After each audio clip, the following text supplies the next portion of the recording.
get a few rollies. Purple rain, purple rain, purple rain, purple rain. I just need a girlfriend. I just need a girlfriend. I just need purple rain, purple rain, purple rain. I just need my girlfriend. I just need my girlfriend. I just need. Hope I didn't come back to the wrong way, that wasn't planned. Hope you seen the path that I made, I took a chance. I just put my passion and drive into this. 2 cups of that dirty, take a damn blow cushion. We ain't gon' talk about it, cut you off and keep pushing. Since I got this fame, can't forget I was crooked. They wanna see me make the wrong move, bite the bullet. See me whip up in that new scooter like a bullet. Purple rain, purple. I just need my girlfriend. I just need my girlfriend. I just need purple rain, purple rain, purple rain, purple rain.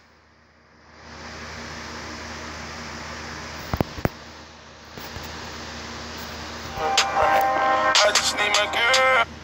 These are Eskimo City.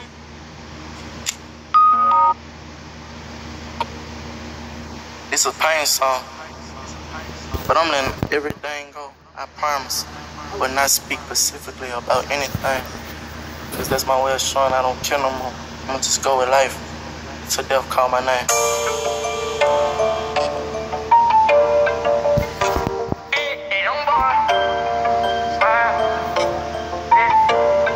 On this bitch, but he ain't playing. No problems, yeah. Thinking how I'm gon' solve it, yeah. So much pain in my body, yeah. They selling lies and I bought it, yeah. Don't tell me that you love me if you ain't gon' die for me. You can stay the fuck around me if you ain't gon' ride for me. Told me you would never leave, how can you just lie to me, yeah? Get from off your knees, you ain't gotta cry to me, yeah. I've been giving all my love, tell me do you feel it? Never learned how to trust in penitentiary. All for you, I take a slug, baby. Who the realest? Had to tell her I'm a genie, I got answer wishes, yeah. I got my static when you ride with me. We get pulled over, no, you ain't gon' do no time for me. I put my hands up, yeah. Police shoot down on me. So many charges make me wanna go way overseas, yeah. Reminiscing about them days, I was sitting up in the cage. I was begging you to stay, and you hung up in my face. Free Kodak, everything is slayed. They keep begging me to change. Talk to Future the other day, and he say I need to change lanes, yeah. Cause they gon' try to count you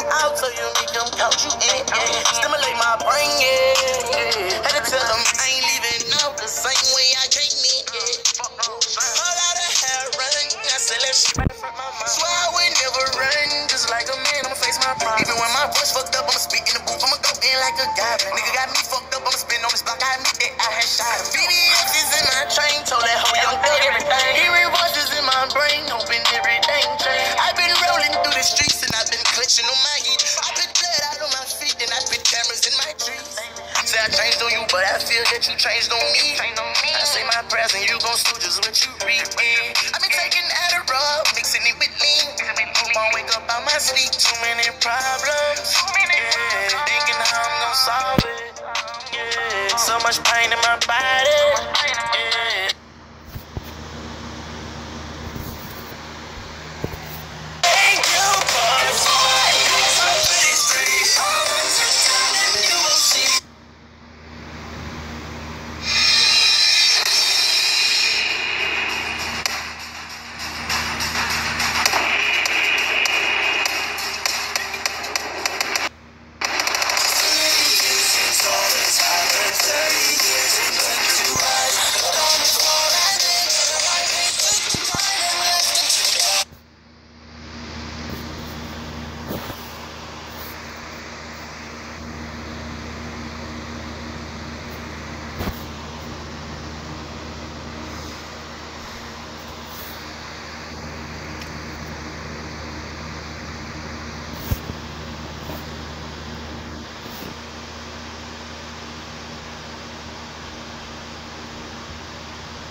Excerpt from local newspaper. Ominous unknown killer still at large. After weeks...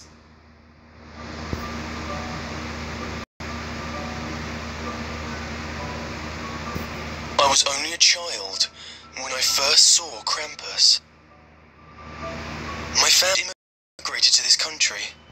We had left our every earthly possession behind, but the memories and stories of our homeland followed us on our journey. Once we arrived, we immediately settled into the same ghetto that so many others from our Eastern European village had. A decrepit row of 4-story slums along an alleyway that was more sewer than street. Our father, during the few hours that he was home from the mill, said we were better off here, but my sister and I missed the deep forests and high mountains that we had played in only a short time ago. Even when I tried to imagine myself back home, my real home, the noise of the city always broke through my thoughts and brought me back to the alleyway. My mother tried her best to remind us of our old life. Often, as my sister and I were crawling into the bed we shared, she would tell us the stories, the same stories she said her mother had told her. Some of the stories were exciting, others made us laugh, but a few terrified us. The most awful story of all was of an evil one who waited until the deepest part of winter to kidnap naughty children. We stuttered as she told us how it would torment children just like us, and sometimes we would even pretend to fall asleep in the desperate hope that she would stop. But she always finished the story. Our father would often tell her not to fill our heads with such horrible things, that some tales from our homeland should remain there. Mother, though, she would shake her head and quietly insist that it was dangerous to forget where we came from. Our lives continued like this for the next several months. I'd believed that I would eventually come to see our forgotten alleyway as home, but its sense of foreignness persisted. In fact, it felt as though hardly anything had changed since we arrived.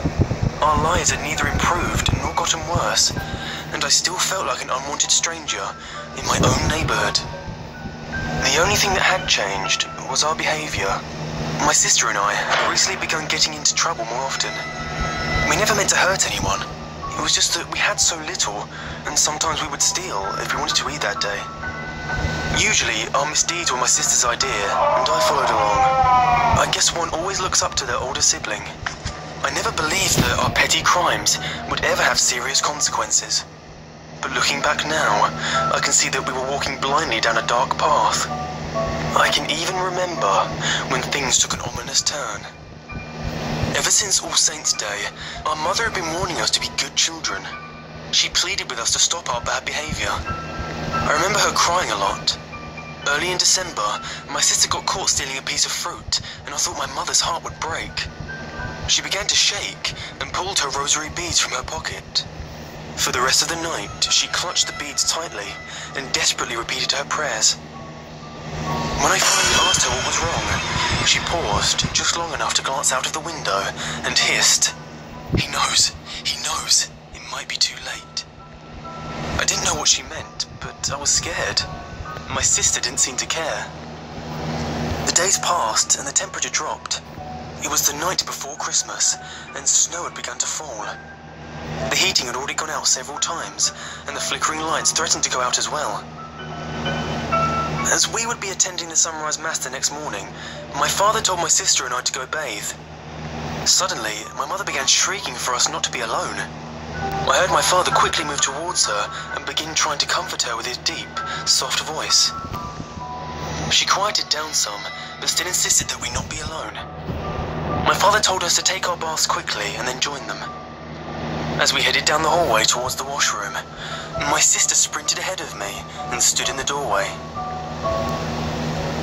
"I'll go first," she said. "I won't be long." She laughed. I stomped my foot, but said nothing as the door closed. On the best of days, there was barely enough water for everyone in our family to bathe, and with the heat going out, there was likely only enough warm water for a single bath. My sister knew this. I bounced from one foot to the other as I stood outside the door trying to keep warm. I heard her draw the water, then begin singing softly to herself as she dipped into the water. After a few seconds, the singing had stopped, and I began to fear that she'd fallen asleep in the tub. Then I heard a noise, a sharp clacking sound, like someone was wearing wooden shoes. It was slow but deliberate.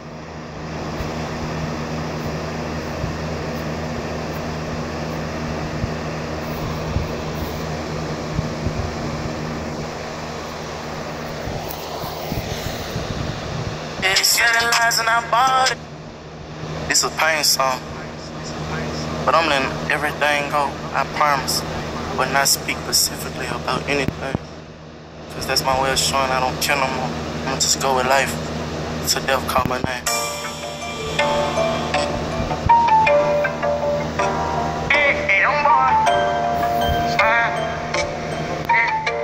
Playboy on this bitch, but he ain't playing. Problems, yeah, thinking how I'm gonna solve it.